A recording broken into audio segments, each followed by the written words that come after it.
Good afternoon everyone, and I welcome you all to the finals for IPD 6.0. Give a round of applause, guys. We're discussing on the motion today, this house as India supports one nation, one election. For proposition we have team 3 tall girls.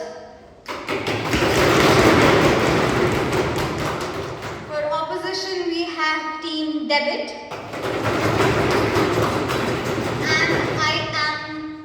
Your chair for today, Anushka Rai, and we have our panelists today. We have 4 other panelists here. We have Rupika, Parth, Nandini and Avinash.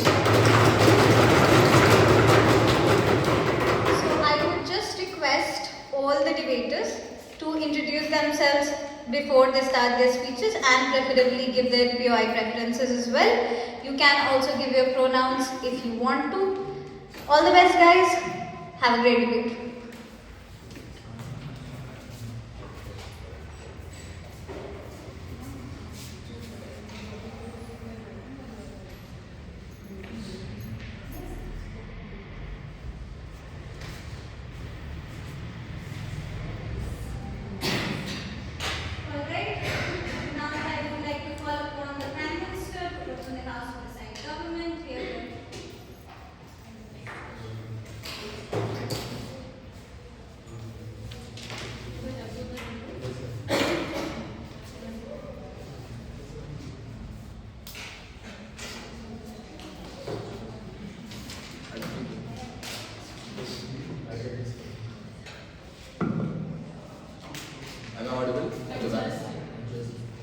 Am I audible at the back?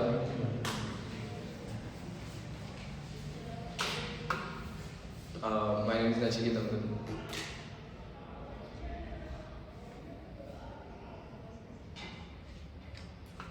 POI preference after 5 minutes and tabs at 5.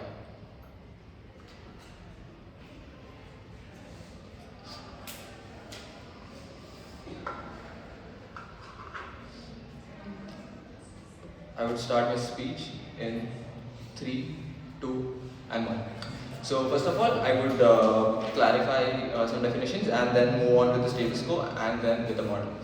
So what do we mean how supports India as one nation, one election is that India will have one election in total. That is there would be different elections, but in a certain time period.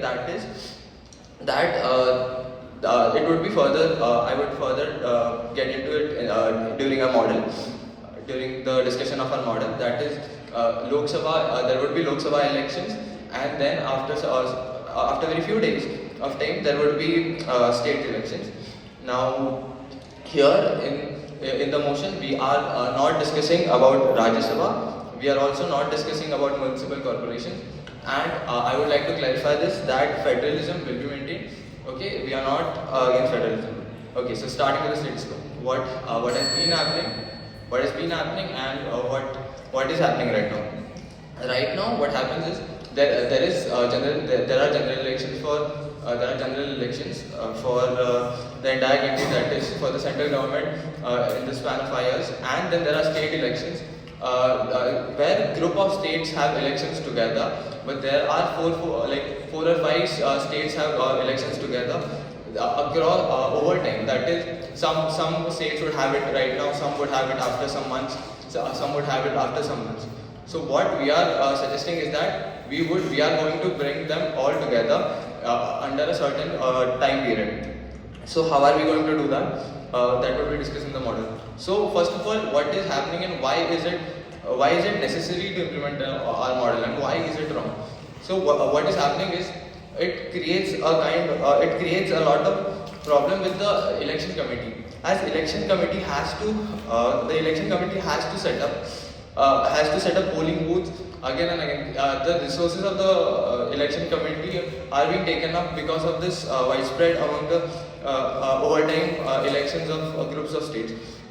What we are suggesting would reduce this. Also, I would like to take the light on the parties. How are parties benefited by this? Now we all know that parties have their election campaigns going on. So what happens is that parties have to use their resources a lot while the election campaign. So what this makes is, due to election campaigns, what happens is they get carried away from the work they are doing. The ministers have to come into the election campaign and have to get out of the work that they were supposed to do. So what this does is it reduces the stress on election campaign and improves the system, as the ministers now have to focus on the work they are doing. Now the ministers have to focus on the work they are doing. So this is why our model stands for them. Now what our model suggests is that election committee will be setting up polling booths and deciding the number of days for the voting. First, what we are going to do is, first we are going to consider the central election.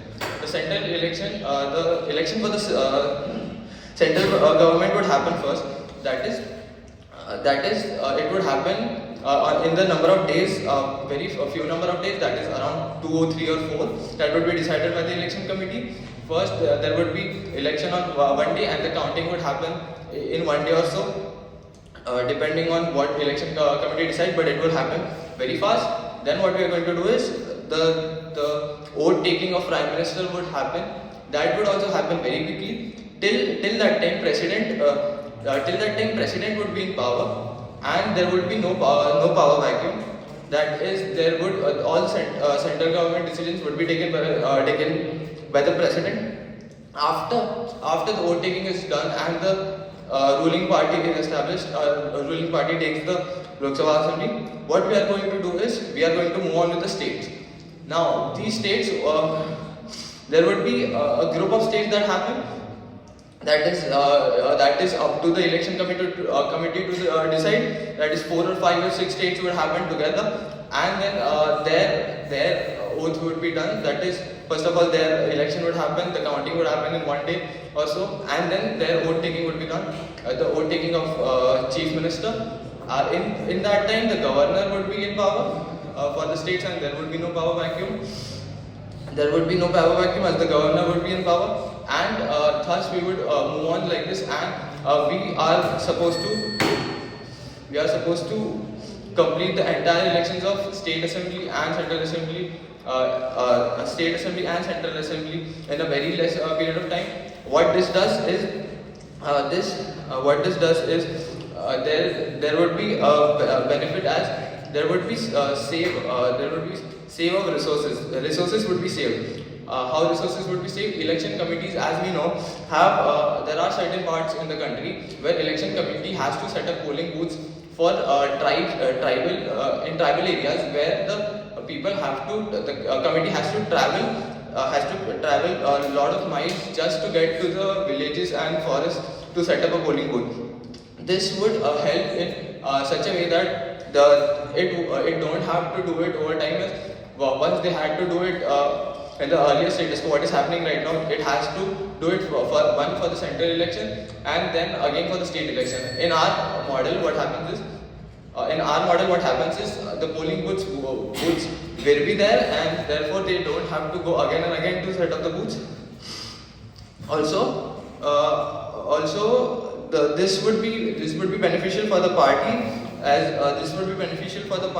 well as election committee. Now, how the party has to, as I said, the party has to move on with the election campaign, and it is so. First of all, I would like to clarify one point, that if it is raised that wouldn't there be confusion in the leaders and wouldn't there be influence? So this is for the party to clarify about the election. Because there might be a confusion which leader is standing for which position. That is for the party to clarify, and that would be checked by election committee if the party is clarifying this, because this is very important for the voters to decide for the vote.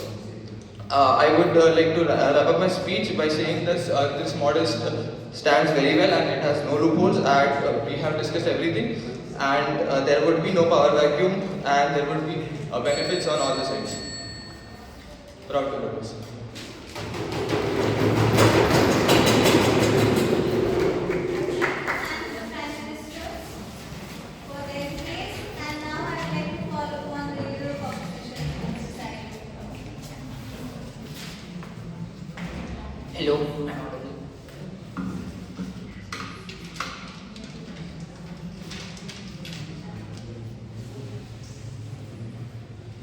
So extra tabs at first of all, good evening. I am Samyak. I'll be representing as the leader of opposition. I prefer POIs after the 5th minute, and I need the extra tab at 5th minute. Thank you. So I'll start my speech in 3, 2, 1. First of all, panel, I think the proposition has missed certain things. The main thing that they missed was the fact that they did not understand who the stakeholders first of all are. Like maybe they assume certain things in their head, but they never really pointed it out. So let me just do that for you to have a better debate. So the main stakeholders of this debate that we are going to have is the democracy of the country, the citizens of the country, and the smaller parties that are going to take part in the elections. So how are all of these affected? Just wait for as I follow in the speech. Their model had so many flaws. It is so hard to mention.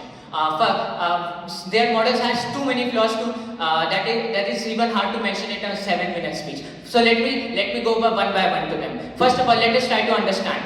They talked about state assembly and Lok Sabha elections happening simultaneously. Okay. So I have a question. What if the house dissolves?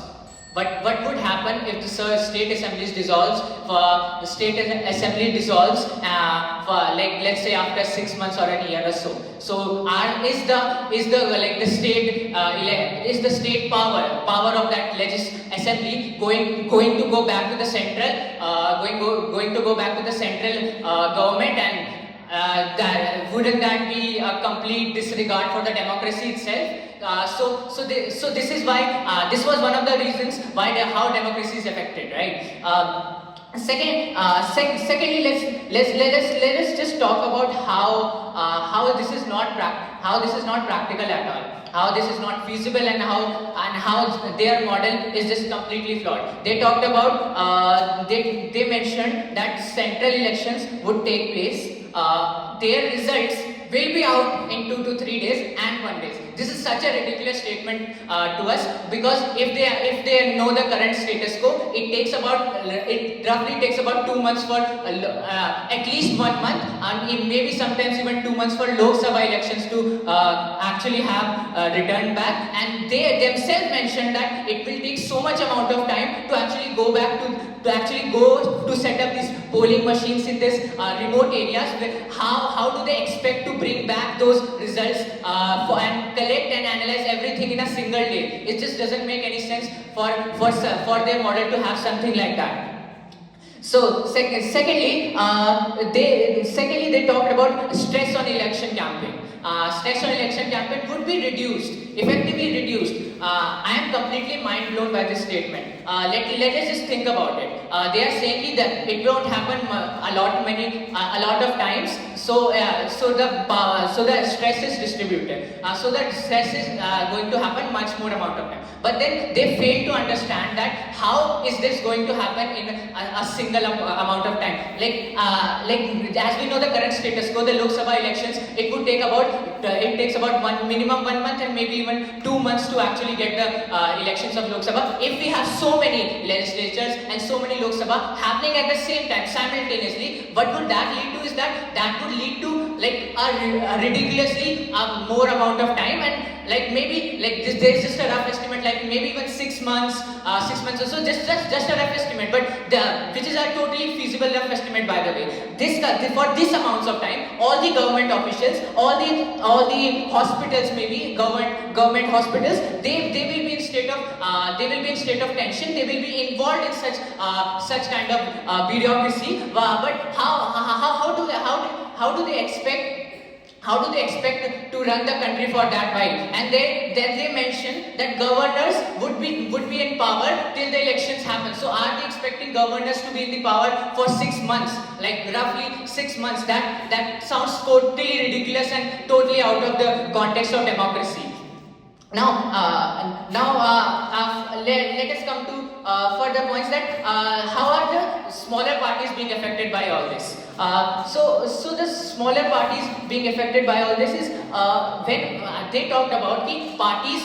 It is better for parties simply because they can have their resources. They don't have to expend their resources multiple number of times, and they don't have to stop from using their resources. But they don't consider the fact that there are certain small amount of parties which won't be able, smaller parties which won't be able to have so much human resource to actually go around for campaigning in all for all these kind of situations. The thing is they don't consider it into fact that where there can be huge manipulation in terms of mistaking who to elect for state assembly and central power. This is a very critical point. Like what will political parties do? What will political parties do? They will try to mix the issues of national agenda into the state elections, and what is that going to lead to? The people are going to elect the people who are actually good for the national central government, but not at all feasible for the state assembly. Yet such a thing would happen if the simultaneous elections would take place, and once all these simultaneous election is taking place, of course we are talking about mega religious tensions, mega communal tensions between the government, and mega communal violence between the government, and this means that the paramilitary and the army has to be super active at that time. This will in turn even lead to external nations devising a plan to have attack the nation in times of critical situations, and this will be very vital and crucial to consider, because this is a very big concern for national security, at these times when the army and the paramilitary are focusing on maintaining religious and communal harmony. With this we can clearly see how their model completely fails to work, and in fact there is a historical reference to when this was implemented. It was even implemented in Indira Gandhi's time in 1947 during the independence, but at that time also it did not work, and we already provide the analysis as to why this time also it will not work. Further, another case study that we can analyze from that is if we try to mix central and state, it may even lead to complete nation being a single party rule, and which will in turn lead to harming of democracy. That is why I am so proud to post. Thank you very much.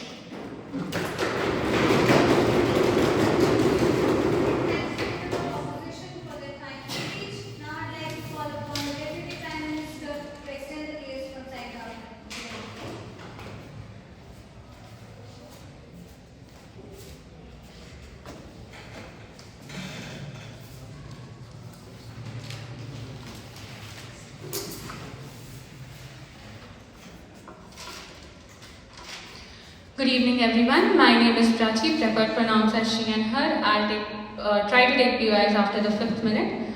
I'll be beginning my... It's fine now? So I'll be beginning my speech in 3, 2, 1. So panel, we see that the LO comes here and says that there are a lot of laws. You did not talk about the stakeholders, and they came up with the stakeholders as the citizens of India and the democracy. So first of all, democracy is not a person, that will be a stakeholder, and we'll show you how democracy, the claims that they say that democracy in our side of the house will fail at the state level, particularly how that's not going to happen. First, they talk about that what happens if the state assembly is dissolved. I think the leader of opposition does not have any knowledge about how the system in India works, how the governments work. This happens even now, it has happened in the past. If a government dissolves at any level, we see that there is immediate re-election, and re-election does not happen like so we are starting everything from scratch, now parties are again promoting that and it's going to be a long process. No, that doesn't happen. What happens that the party with the after the party has fallen in the house, now the other parties get a chance to prove their majority, and which party is able to prove their majority, that party comes into a power without any re-election or without any process starting from scratch. That would take time. And meanwhile, when there is a shift of power, when the new party is coming trying to prove its majority, in that time the governor or the president, whichever is applicable in the case, that person takes control of either the country or the state. Like the governors take control of the state and the president takes control of the country. So if that, the point about what happens when the state assembly is dissolved, that point is absolutely false, because there is a mechanism in place in the constitution of India to handle this thing. I'm not bringing up this thing, this exists in the status quo, and the opposition is absolutely uninformed about it. Coming to the second thing, they say that the results take 1 to 2 months. I think these people need to realize that even in case of general election, the election commission plans it in a way that the election in different places in the country, in general election, happen over a couple of days. It is not like one city is having the election in one day and everywhere nothing is happening. No, it's not like that. They have divided the places. The election commission is very well informed how to do their work, and they divide this, and the election process happens. Now about the counting. The counting happens everywhere. This is not a manual ballot counting that everyone is counting 1, 2, 3. That doesn't happen. We have electronic voting machines, and these are counted. So when the counting happens, it does not take 1 or 2 months. They have been living in another world, and this, we have seen that when counting happens, people sit in front of the TV. It happens in one day. People sit in front of the TV, and by evening the results are out for general elections as well. So this point that this will take 1 to 2 months, that is completely delusional. They are being completely delusional. Then they talk about the stress being distributed. Well, they did not get this point. Our point was that when the elections are happening at the same time, the parties, the political parties who are fighting the government, who's in house, the opposition, they will, whatever promotion they will be doing, where do they do it? They do it in the cities, right? They do it in the cities, and the cities are in the states. The states make up the country. So you do not have to do separate promotions. When you go out for the promotion, what do these politicians do? They talk about what they have done for the nation. They talk about what they have done for the state. They talk about how people have helped them. They talk about the premises, how they will be helping people in future, what work they will be doing, and that's what they do. So this is, in this way, the promotion is happening for state elections as well as central elections. Now the people who have this right to vote, who have the right to choose the person who will be governing the nation for the next 5 years, or who will be governing the state for the next 5 years. The people who care, they know the basics. They at least know what party is doing. They are not blind. They see what party is doing, what the government in power is doing. So they know what people, even if they are illiterate, even if they are uneducated, they are humans. They have basic senses. They know what is good for them. They know what is bad for them. They can see which party has done what, and they know who is lying and who is not lying, and they know whom to vote. And then they talked about this point that certain small parties do not have a lot of resources, which they did not talk about in great detail. I'll tell you that these parties who do not have resources also are not the ones doing a pan-India promotion. They just talk about, they are just limited to the places in which they have a strong hold. For example, Aam Aadmi Party is limited to Delhi and Punjab in that northern region. They do not go to Chennai for promotions, or they do not go to Chennai for campaigning. So that point basically does not really stand. Then coming to the violence and the external aggression point, that is very, very far-fetched. As I told that when the government is changing for the nation, even then someone might think, okay, they do not have a central government, let's attack these people. That doesn't happen. Everyone knows that even if there is no prime minister for the nation at that point of time, the president is there, the armed forces are there, and they know how things work, right? The military, the BSF does not move in, oh, let's go, the elections are happening, let's move into the country. That doesn't happen. And about the army and the paramilitary moving in, army and paramilitary do not move in even in status quo. They won't be moving in our case, because whatever security is provided by the police. If there is a particular extremely sensitive area, in those situations there are forces, and there are, apart from the army, there are many other forces. There are paramilitary forces, there are CRPF, which work within the country and not at the borders. So the question on the security of the nation does not stand.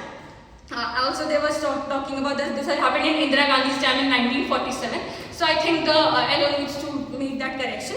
And they talk about the single party rule. As it was explained by the Prime Minister, that single party rule would not happen because the election is happening. Now I'll tell you what has been our case so far, that the elections will happen. First, the general election will happen in some period of time, which the election commission will decide how much time is required for that. And then once the election because the face of the Prime Minister is decided from the very beginning, the transfer of power is not going to take much time.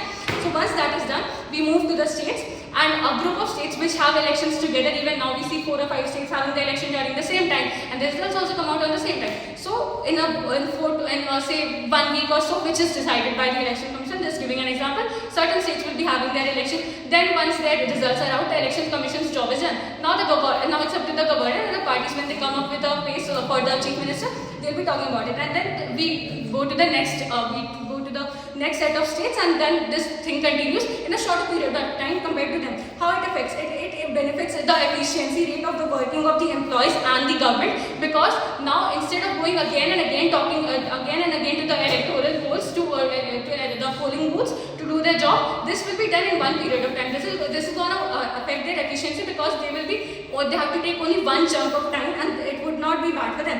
Then how the leaders will be focused on their work, because they have to promote only once, and the rest of the year, the rest of the time they have for their working.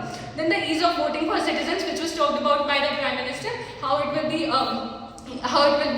easy for them, because people would not have to travel again and again, and this would ensure more participation from the people, thus a stronger democracy. These points will further be elaborated by my friend. Very proud to propose. Thank you.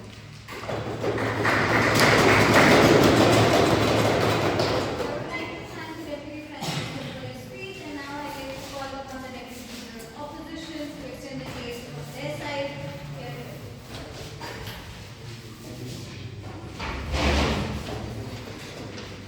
Good afternoon, everyone. My name is Arnavir Dalij. Shall I adjust the mic or is it fine? Fine, right? So I need added tabs at 5 minutes. And I would like to begin in 3, 2, 1. So it seems that even after 2 speeches by the proposition is completely flawed and not clear on their model. As mentioned by our side, that what will happen if a house dissolves in, say, after 1 year or after 6 months of the election, then they say that there will be immediate re-elections and there will be re-elections and everything will be back to normal. But I asked them, what is the point? Then what is the point of it having all? It will again be out of sync completely. If every time, do they not know the history? In 1947, this model was implemented. All the states and national elections were held simultaneously, but due to certain reasons, due to political tensions, after a certain time, all state assemblies, legislative assemblies dissolved, and it was fixed that after 5 years the elections would happen. So they all got out of sync eventually. So this is what will happen in this case also. And even if they plan to like after say 6 months the house is dissolved, they re-elect and they plan to conduct the election again with the whole national cycle after 5 years, then I simply ask them, what if the house dissolves 1 year before the national elections? So before 1 year you are conducting a state election in the state, and after a year you will be again you will be dissolving what was decided in the house, you will be dissolving who got the power, and you will be again conducting elections when the whole nation goes to election. So I failed to understand what is the point of it. The major point by their side was resource conservation. How will it conserve resource? Because there are politics is not so simple. There are bound to be errors. There are bound to be defections. It is bound that houses will fall. It is not a necessity that our 5-year government form will be stable and will continue for 5 years. If they fall in between, and if we again conduct elections on the prescribed time when all national elections happen, this is just waste of resources, I would say. What is the point of it all?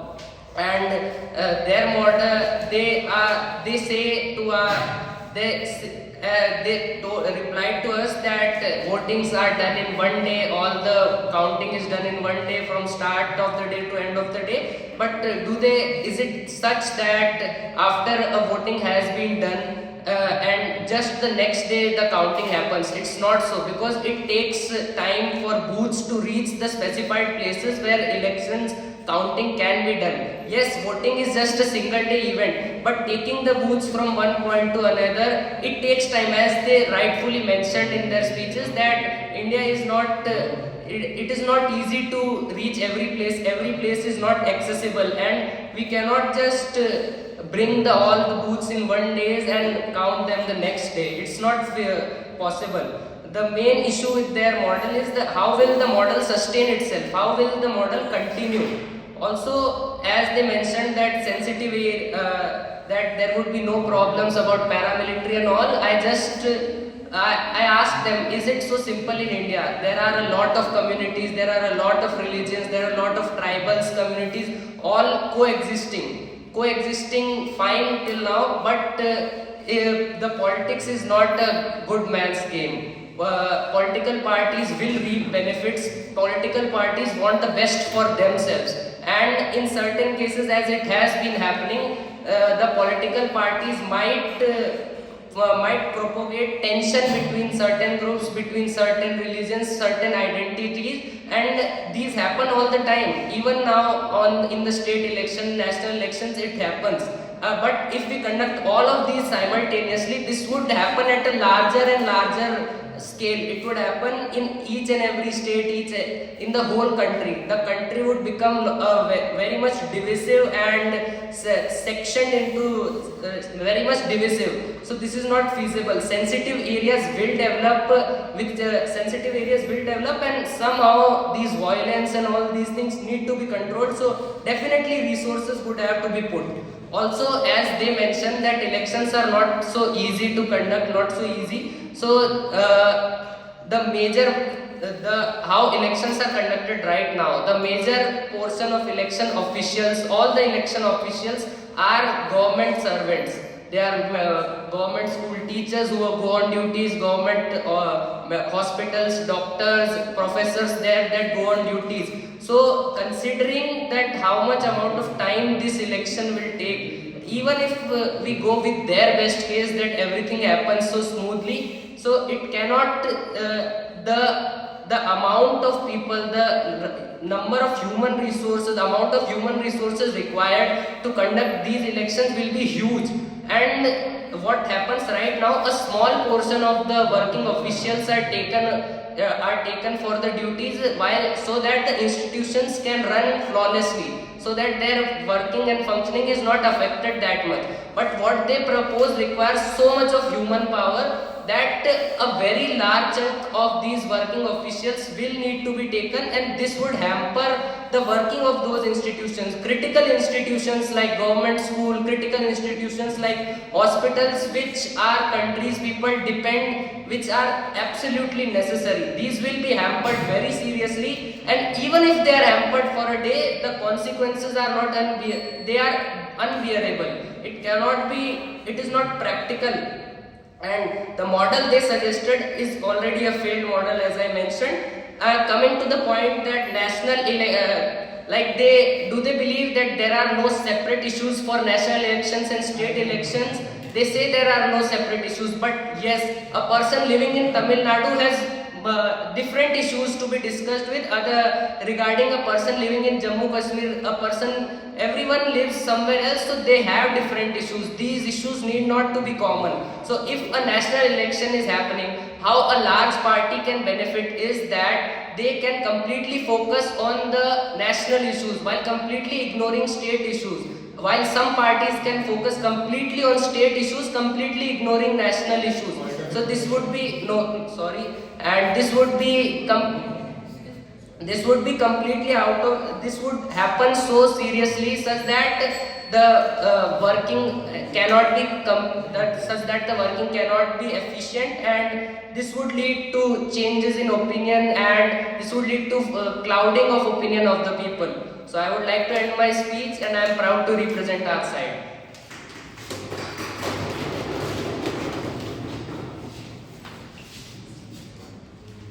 I thank the Deputy Leader of Opposition, and now I'd like to call upon the government whip to close the case from their side. Here go.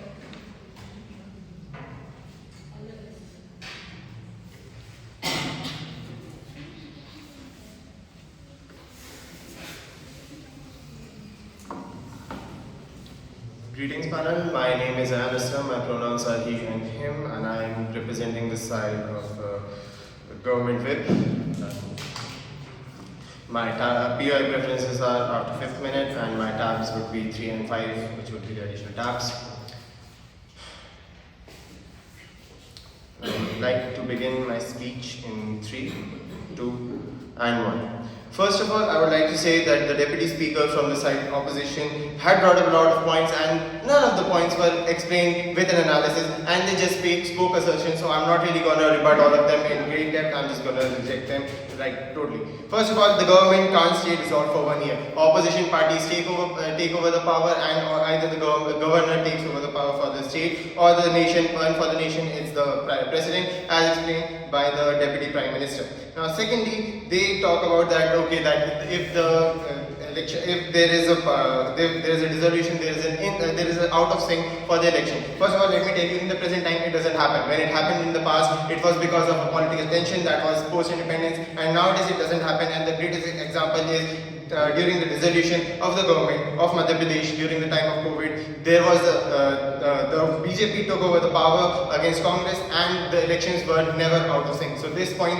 fails. Now, third, due to tensions, elections are not debated. India is currently strong enough to tackle tensions, and we have seen it in the past that whatever tension comes in or whatever rise comes in, India tackles it, and there are still elections happening with complete efficiency. Sixth, the next point, medical employees are not appointed for central electoral duty, so your point here fails. The hospitals are not going to be shut down or something like that. And to the efficiency of the government employees, I'll come to the point because we have talked about it in our point and you completely miss it. Now again, to the major argument they brought us, national election issues versus the state election issues. They are saying that okay, are they same for everyone? No, they are not same for everyone, and we agree on this. We are never stopping the state election, the state parties to actually campaign for their parties for the specific problems in their state. We are just saying that the election would be one election, it would happen for a specific period of time, and we are not saying that the issues would be all unified and the government would be all unified. Election would still be different and federalism would still be there. Specific problems would still be countered. So that's why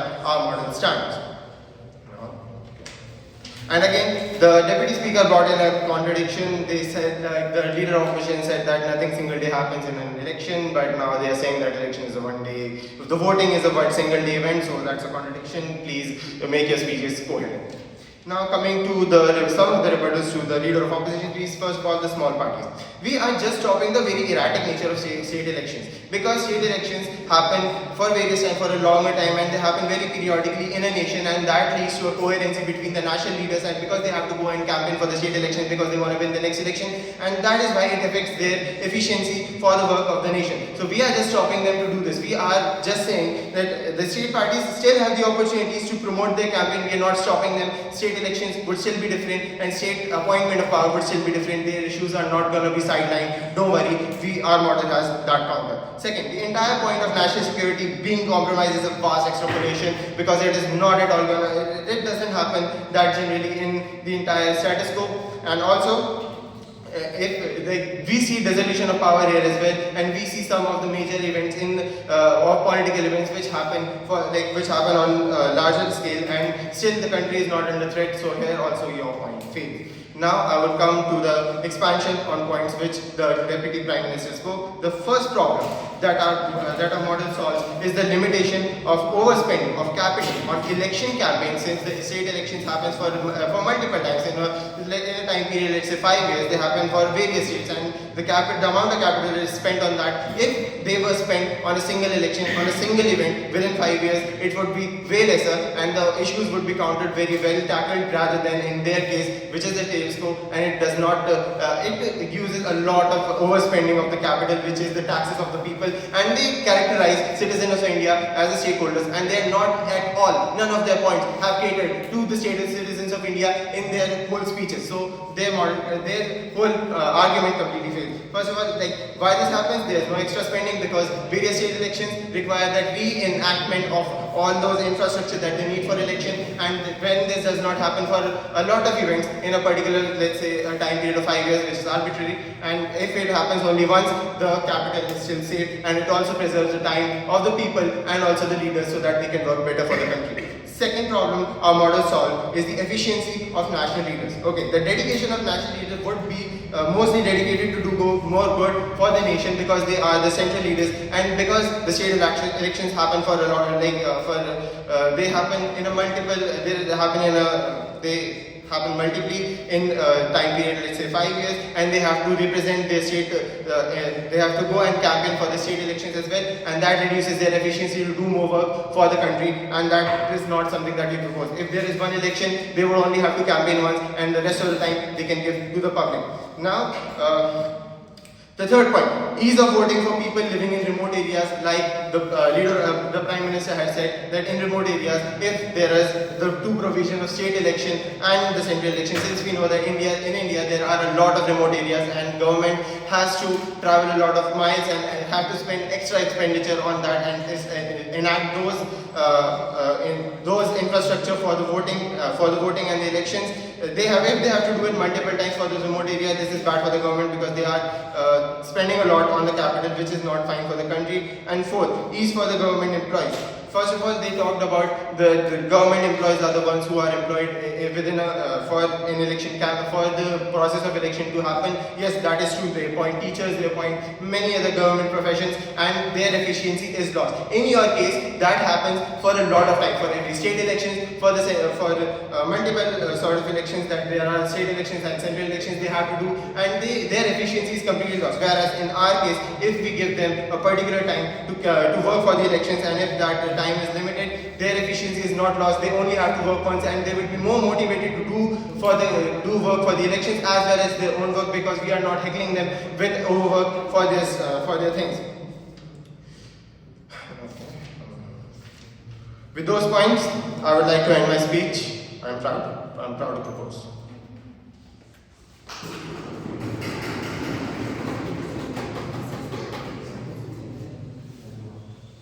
20 seconds.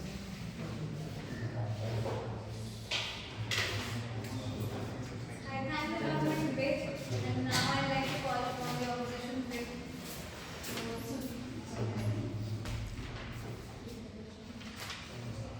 Good evening, everyone. My name is Anindya. I will add extra time is 5, and I will prefer POI after 5 minutes. So I will have to start my speech in 1, 2, and 3. First, I will have to point out a major contradiction or a major fact that the model in the model they are proposing. First, the fact that the model changes every speech is alone a topic of laughing, but major contradiction in their model is in the DLO speech. Sorry. In the DPM speech, the DPM comes and tells us about how there will be immediate elections when the state government dissolves. But in the whip speech, the whip comes and tells that the president and the governors will be used to elect the state government when the state government dissolves. This contradiction is a major contradiction in terms of the effects and consequences this contradiction have in the speeches. A normal state government is not something you casually talk about how to be elected and what the process will be. It is something you thought very carefully. It is a whole matter of state and the population. In the case of India, which is a huge population by state, in some cases where the state is a huge population, these are major consequences which the few of us can't seem to bear. Then again, on the point of the rebuttal in which they pointed out us having a contradiction on the voting is a single day event. No, we didn't have a contradiction. Voting of one state is a single day event, not all states. As they are proposing to hold the voting of every state on a single day, this will take more than 1 day in their case. In the case that is going up until now, which is very stably, voting is a single day event where each state or group of 4 states, as they are proposing, for the election, the voting conducts in a single day, the poll booths and the votes are collected and being counted whether by EVM or by hand or manual scripts. That is not a topic of debate or is out of the context of the debate. Then again, the point of small parties comes, that they are giving opportunity for the small parties to openly express themselves in these debates. No, the chance is there, but the opportunity is very unfair. As the elections will be held throughout India, which consists of total of many number of states. No, thank you.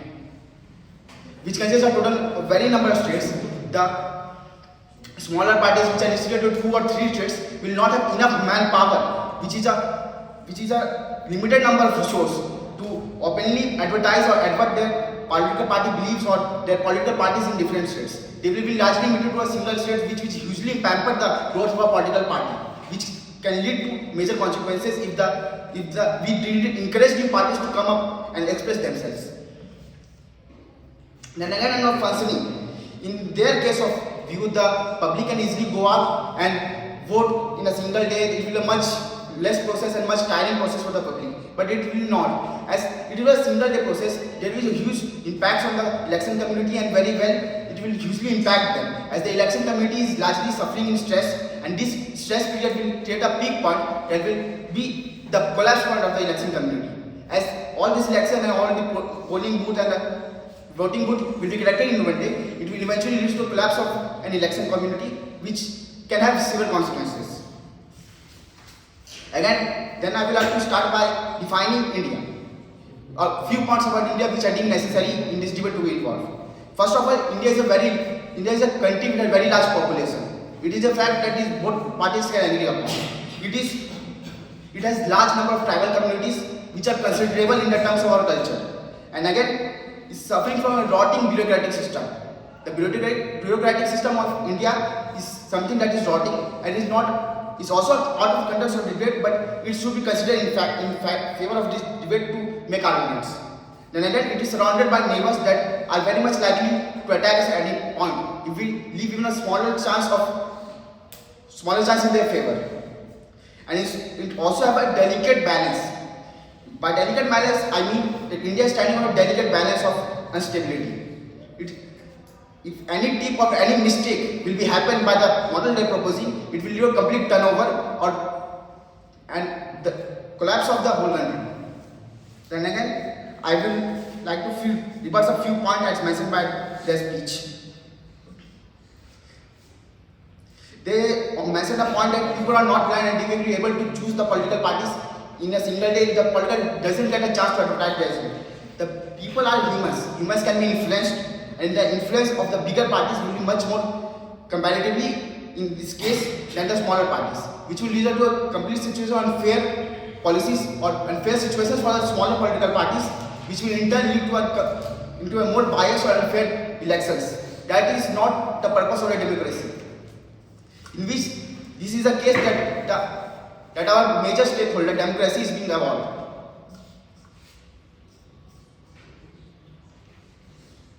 And the point of army comes up. They said in their speeches that the army will not move around the borders and come to the polling booths to guard it. As we have already known, and it is not debatable fact that army will be there, the chances of violence will be there. Violence is a common occurrence during elections, and the army will definitely deployed there to seize out the process or relieve the rest of the process and control the stress environment of the parties. As the army will be deployed within the nations, the borders can experience a point of vulnerability which can be used as an opportunity by the neighboring countries. Then again, I will have to prove how this whole motion can be lossful for the entire stakeholders that both the parties consider. On the topic of India, it will have more biased elections. As the whole event will be on one day, if a certain period, certain political parties have certain favor upon people, it will be much more likely for the party to win the whole elections rather than the small political parties, which will create a 5 long years of bias control or government. And again, it will be a chaotic situation for everyone involved. As for India, there will be a huge consequence on the election community, and it will be a huge great stress. And again, this will in turn lead to more religious conflicts or religious tension that will increase during this period. As we already know, during elections, the religious community or religious factions of people more often than not clash with each other due to their election beliefs or their beliefs contrasting with each other, which results in major cases of riot, violence and other things that are not appreciated by the fact that democracy doesn't encourage violence. As for what India will have to endure a vulnerable period of foreign interventions. India will have to endure a vulnerable period of foreign interventions, which will in turn lead to the national security being hampered, as in not the case that was mentioned by us. This period of vulnerability will be obviously used by the neighboring countries. Again, the point of thanks, I will have to conclude my speech.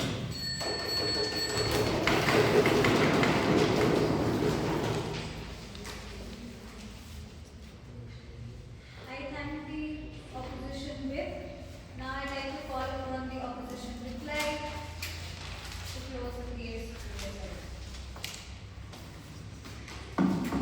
Hello.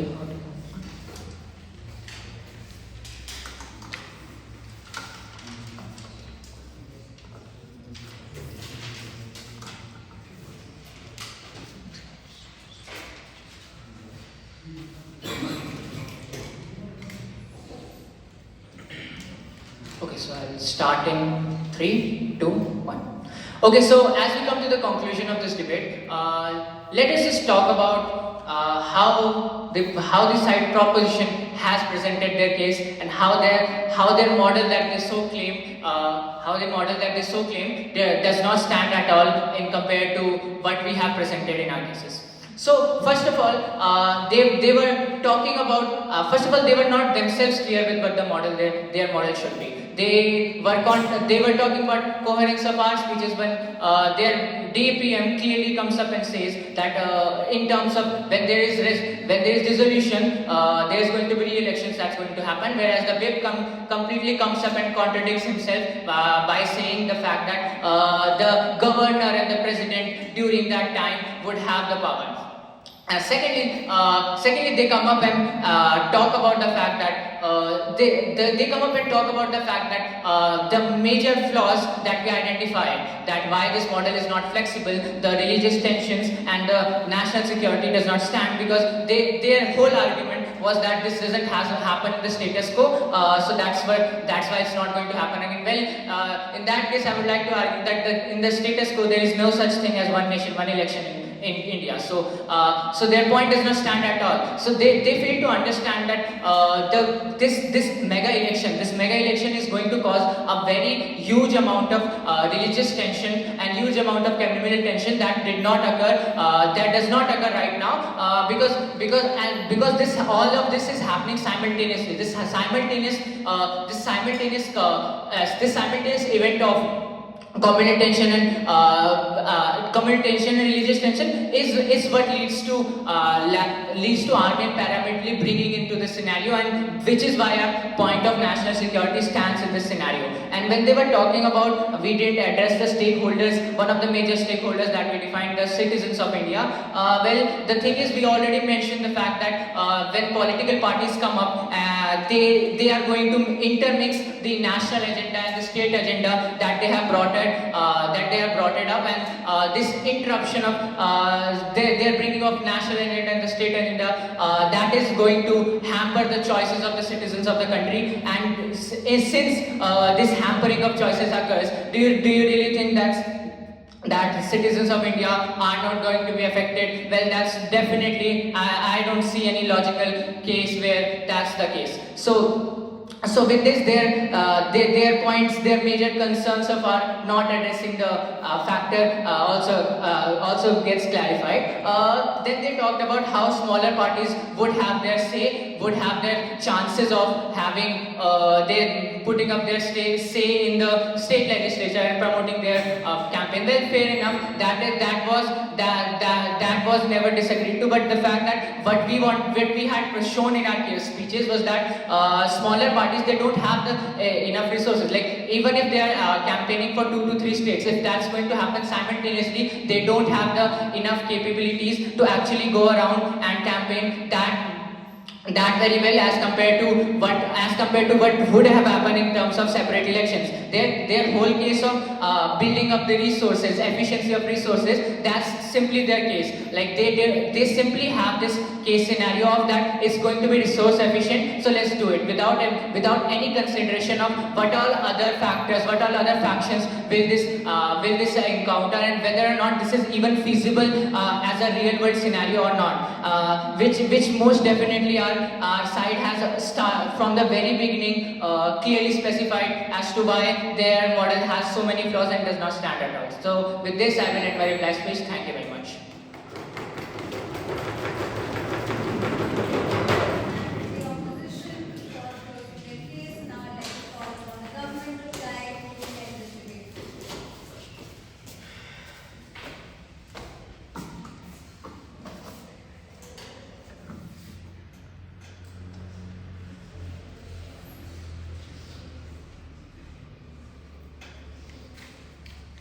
Okay, so I'll be starting my speech in 3, 2, 1. Well, panel, we have seen that how the opposition has been so confused with everything. They talked about us contradicting ourselves. They said that I talked about in my DLO speech that there would be immediate re-election, and the whip comes and says that no, there will be power. The power will go to the governor. They completely disregarded my 1-minute analysis as to what happens when a house falls in a particular scenario. I clearly showed you when a house falls, when the government falls, there is a set. The parties which are there, they have a chance to show their majority. The election do not happen immediately. If that fails, there are further processes which is out of the scope of this debate. But they are completely ill-informed about the fact how things work. And the last option, which does not happen when no party is able to show their majority, even after forming alliances, when everything goes wrong, in that case, what happens? We go for re-election. We also showed you that there was what happens when a house falls. We gave you the example of Madhya Pradesh. That's a pretty recent example, and the elections did not go out of sync. They talked about small parties, and first they were like, no, you are not talking about small parties. We talked about small parties, and now they say that they do not disagree with our point of small parties, but they are saying, okay, you are not dealing with them. So now, after realizing, after all the 3 speeches were over, they realized, oh, we did not give analysis as to what is happening to the small parties. So the reply speaker brings in, okay, what will they do when they have to advertise in 2 or 3 states at the same time? This was not brought up in this 21 minutes that were given to them. They talked about the army point, and we showed you how that is an extreme scenario, and how in our side of the house that does not happen, because even in the status quo, it happens that the prime minister is not there in the country, but the president takes care of the country, right? But is any country attacking? No, right? So that the case of the general election, that is happening, that there is no PM for a particular point of time. That is happening in their case as well, in our case as well. But there are no attacks to the point of army moving, the entire army, 13 lakh soldiers, which we have everyone moving into the country to handle election. That doesn't happen. Now the whip brought in a lot of new points. It started defining India, the opposition whip speech. After everything that was done, now they remember that, okay, we need to probably define India. They are talking about the delicate balance and the religious tension. All of this was brought as new points in the whip speech.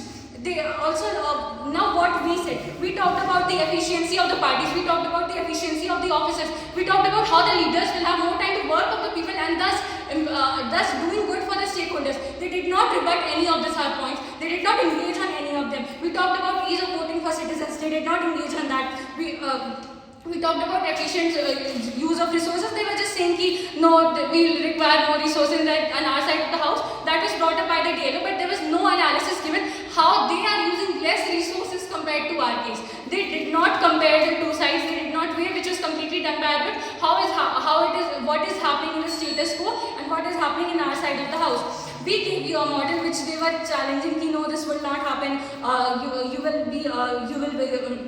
They talked about certain points that, okay, this will not happen, and then we rebutted those points. They completely abandoned them. They did not engage with us on them, and then they came with new points in the whip because the whip basically had no rebuttals. But we showed to you how our points understand. Our model was brought by the PM. It was elaborated by me. We brought in our points. The whip established those points, gave rebuttals to whatever they have said, and with that we have shown you how our model is overall better than their case. They failed to point out any major mistakes, and when we rebutted those faulty arguments from their side, they completely abandoned them and did not engage at all, even though the engagement was asked upon.